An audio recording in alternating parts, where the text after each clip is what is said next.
შეება ოკუპირებული ტერიტორიების მიწოდებულ საზღვრად. რა პოლიტიკაა ეს და ის ჩვენ თვითონაც ვიტყვით, რატომ არ შეიძლება თქვა ეს ბოძები მოხსნა და გადავარდოთ, ან თუნდაც როცა ადამიანის მოქალაქეების სიტუაცია და გადაყავთ, ხო გადაყავთ ჩვენი ტერიტორიიდან, რატომ არ შეიძლება ჩვენს გადმოვიყვანოთ აქეთ. და რაღაცა ყურადღება მივიქცევთ ხდება ძალიან მძიმე თემაა, რა თქმა უნდა, ჩვენ საზოგადოებას აღელვებს ეს საკითხები, რაც საოკუპაციო თემატიკას ეხება. ეს არის ის მემკვიდრეობა, რომელიც 2008 წლის ომის შემდგომ იქნა განვითარებული ჩვენს ქვეყანაში. სამწუხარო მემკვიდრეობა, რომელიც დღეს დაგვჭა და რაც მთავარია, ძალიან ბევრი ადამიანი ამ თემას იყენებს საკუთარი ინტერესებისთვის, ეს იქნება პოლიტიკური პარტიები თუ ანგაჟირებული ჟურნალისტები და მთავრობა ამ შემთხვევაში არის ისეთ მდგომარეობაში, რომ რაღაცა ახალის და ისეთი რაღაც მოფიქრებასაც კი ვერ ახერხებს, რომ ამ შემთხვევაში რაღაცა ფორმით წინააღმდეგეს თუნდაც ადამიანების გადაცემას. სოციალ ოკუპაციას რაც შეეხება, მინდა გითხრათ, რომ მიმდინარე წლის გაზაფხულზე ერგნეთის შეხვედრებზე ოსურმა დე-ფაქტო ხელისუფლებამ პირდაპირ განაცხადა, რომ აპირებს საფორტიფიკაციო სამუშაოების გაკეთებას ეგრეთ წოდებულ საზღვრისპირა რეგიონებში და ეს არის სწორედ ის შედეგი, რაც ბირშუეთში ვნახეთ. მაგრამ სამწუხაროდ ზოგიერთმა ვთქვათ, კიდევ მეორე ანგაჟირებულმა ტელევიზიამ ისე გაავრცელა, თითქოს 500 მეტრამდე ცენტრალურ მაგისტრალთან მოიწიეს სწორედ ეხლა ერთი კვირის წინ, რაც არის ტყუილი და ის ორჭოსნის ბანერი, რომელიც აჩვენეს რეალობაში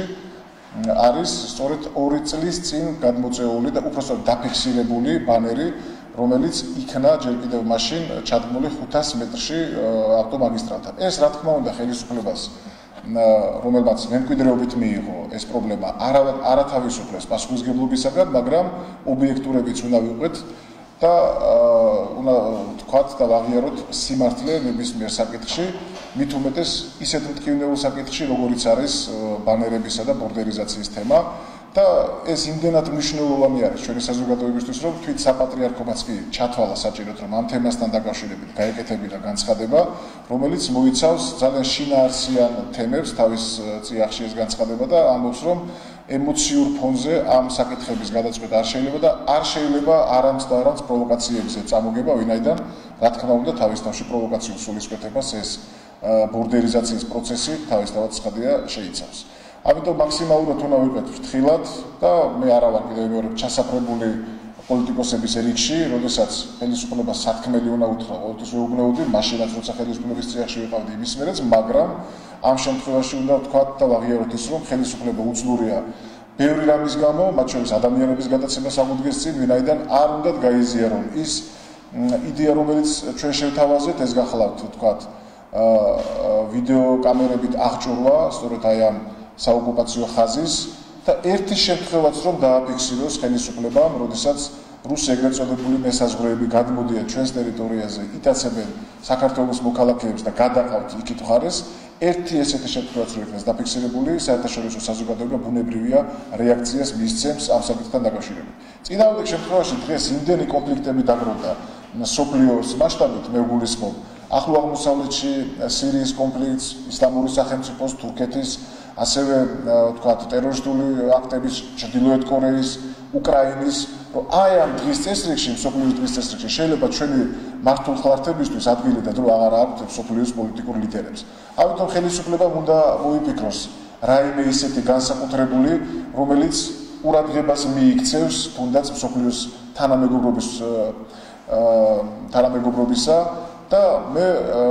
ერთ-ერთ ინტერვიუში შევთავაზე კიდევაც, რომ ეს შეიძლება იყოს ღია სამთავრობო გასვლითი სხდომა სწორედაც იმ მართულ ხალხებთან და ჩავიდნენ ეს მინისტრები, რომლებიც იყურებიან ლონდონიდან, თქვათ ბრიუსელიდან, ან ნიუ-იორკიდან, ან ჩიკაგოდან და ადგილზე გაეცნონ იმ ვითარებას, რომელიც არის შექმნილი და აი ესეთი გასვლითი ღია მთავრობის ხდომა შეუძლია ჩაატაროს ხელისუფლებას სწორედ აი ამ მართულ ხალხებთან და აქედან გამომდინარე მიიქციოს თუნდაც აი ამ არაორდინალური ქმედებით მსოფლიოს საერთაშორისო ორგანიზაციების და თანამეგობრობის ყურადღება, ვინაიდან კიდევ მეორე მსოფლიოს დღის წესრიგი პოლიტიკური კონფლიქტებით არის გაჯერებული და თუ არა რაღაცა ახალი ინოვაციური ქმედება და ნაბიჯი ჩვენი ხელისუფლების მხრიდან წინააღმდეგ შემთხვევაში ამ თემას შესაძლოა დიდი გამოხმაურება და ბუნებრივი რეაქცია არ მოყვეს, რომელსაც ჩვენ ვთვლით, რომ იქნებოდა საჭირო ჩვენი ქვეყნისათვის.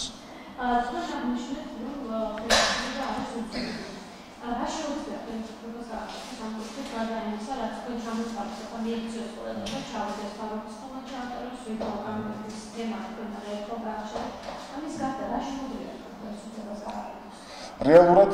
ხელისუფლება ვიმეორებ კიდევ ერთხელ, რომ არ არის სახარბიელო მდგომარეობაში. კიდევ ერთხელ ვიმეორებ იმასაც, რომ მან ეს კონფლიქტი მიიღო მემკვიდრეობით და ეს რაც ხდება დღეს საქართველოს ეს ბუნებრივი ამ ხელისუფლების დამსახურება ნამდვილად არ არის, მაგრამ კიდევ ვიმეორებ ეს არ ანთავისუფლებს ხელისუფლებას პასუხისმგებლობისაგან, მან უნდა მაქსიმალურად შეეცადოს, რომ ყველა შემთხვევაში რამდენიმე სიბრტყეში განეხილოს პრობლემა, პირველი რომ ადგილობრივი მოსახლეობა, რომელიც ბუნებრივი მესაზღვრეების როლს ასრულებენ, უნდა იყოს გაძლიერებული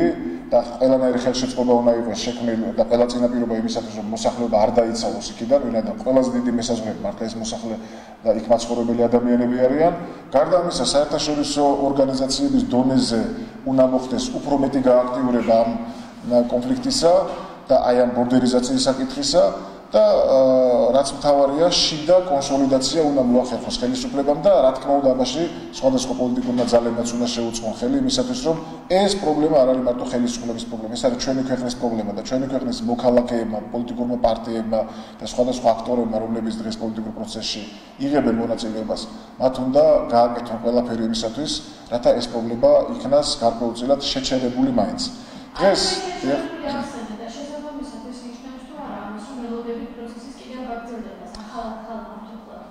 მე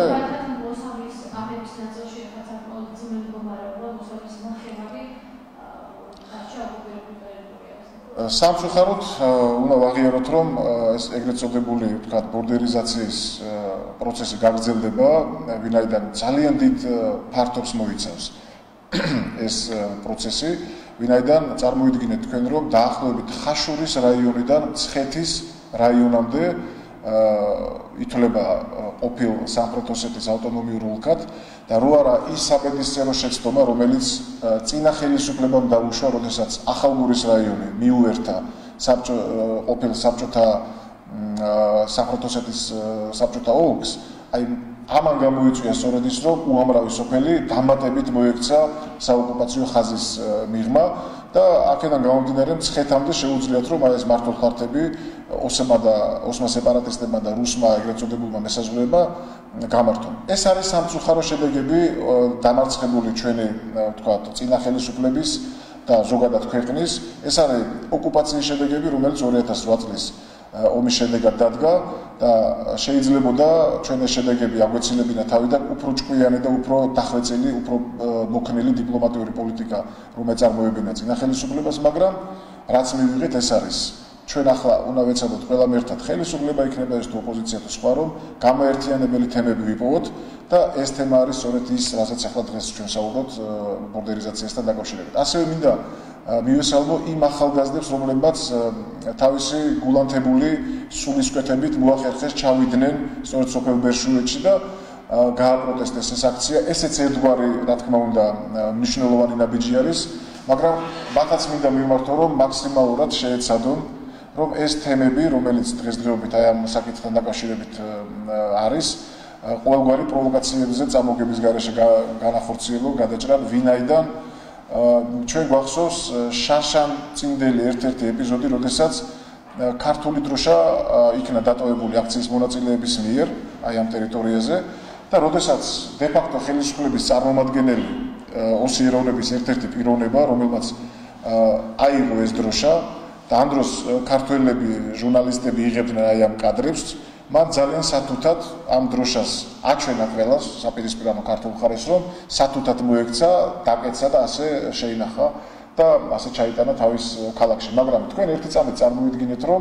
ის რო სხვანაირად მოქცეულიყო ემოციურ ფონზე, ან გაეთელა ქართული დროშა, ან ფეხით შემდგარიყოზეთ, რა სერიოზულ პროვოკაციასთან გვექნებოდა საქმე და როგორი ეროვნული მუხტი და როგორი კონცენტრაცია მოხდებოდა სწორედ მართლმხარდებთან და სწორედ ეს შეიძლება იყოს ზოგიერთი ძალის ვთქვათ ინტერესი, რომ ხელახალი ესკალაციაც იქნას გამოწვეული და საქართველო მაქსიმალურად იყოს პრესინგირებული აი ამ მიმართულებით. ამიტომ კიდევ ერთხელ ვიმეორებ, რომ როგორც ხელისუფლებას, რომელსაც ურთულესი მდგომარეობა და მემკვიდრეობით შეხვდა ეს მდგომარეობა, ასევე არასამთავრობო ორგანიზაციებს, თუნდაც რიგით მოქალაქეებს, რომლებსაც მართლა უნდათ რომ შეაჩერონ ეს პროცესი, გვმართებს ძალიან დიდი გონიერება და ვფიქრობ, რომ ჩვენ